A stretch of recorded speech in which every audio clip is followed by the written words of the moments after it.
Hello everyone, my name is Axel, and in this video I will be explaining everything that I know about how tests works in Twisted Wonderland. The test feature is unlocked after completing chapter 1 of the story mode.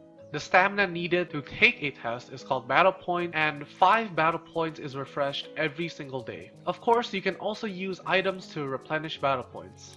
There are only 2 types of tests, the basic attack test and the defense test. Tests have symbols on them which represents which element will be present. It will be either fire, water, grass, neutral, or mixed. For example, during a fire test, every enemy present will only have the fire element. Each test also has 3 different difficulties, each with their own modifier, which will affect the final score. When you complete a test, whether you pass or you fail, you will receive a score. The higher your score, the higher your grade will be. Your grade will determine the rewards you will get when the test period finishes.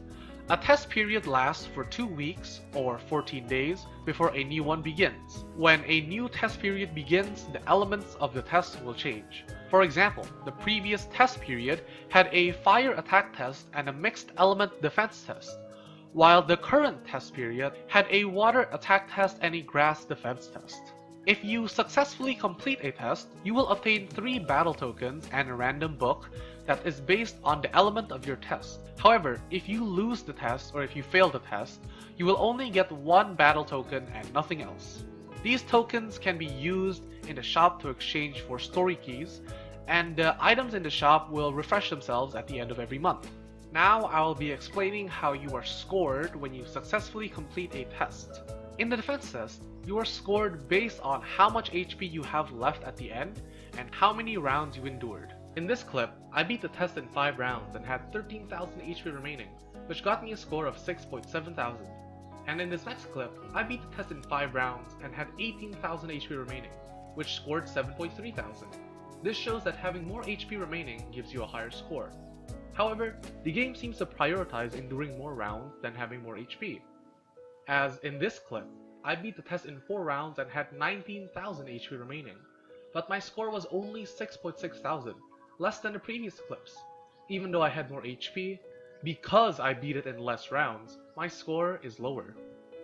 For the attack test, you are scored based on the total damage you dealt to the enemy team and how many rounds it takes for you to win. But, unlike the defense test, you get more points if you beat it in less rounds in the attack test. For example, I beat the test in 4 rounds and dealt a total of 42,966 damage, and that gave me a score of 6,669. While in this run, I beat the test in 5 rounds and dealt a total of 43,991 damage, and that only gave me a score of 5,144. Even though I dealt 1,000 more damage, because it took me an extra round to beat it, I had a lower score. This suggests that the less rounds you take, the higher your score will be. However, I beat the test in 3 rounds once and dealt a total of 37,813 damage, but I only got a score of 6,174. My friend, meanwhile, has been able to regularly beat the attack test in 3 rounds and has consistently scored around 8,000. However, they seem to deal about 40,000 damage or more each time, which means that there has to be a delicate balance between dealing damage and beating it quickly. However, as I am not able to consistently beat the test in 3 rounds, nor have I been able to deal 40,000 damage in 3 rounds, this statement may be inaccurate. If anyone knows how the test works in more detail, please tell me in the comment section down below. And that's everything that I know about how tests work in Twisted Wonderland. The reason why I made this video is because I have not been able to find any good source of information about how to get high test scores on YouTube or anywhere online. Maybe I'm not looking hard enough, but hopefully this video is informative and it actually helps you guys. If you guys know how the attack test works in more details, please leave it in the comment section down below. But I hope you all have a fantastic day, and I will see you guys in the next video. Take care.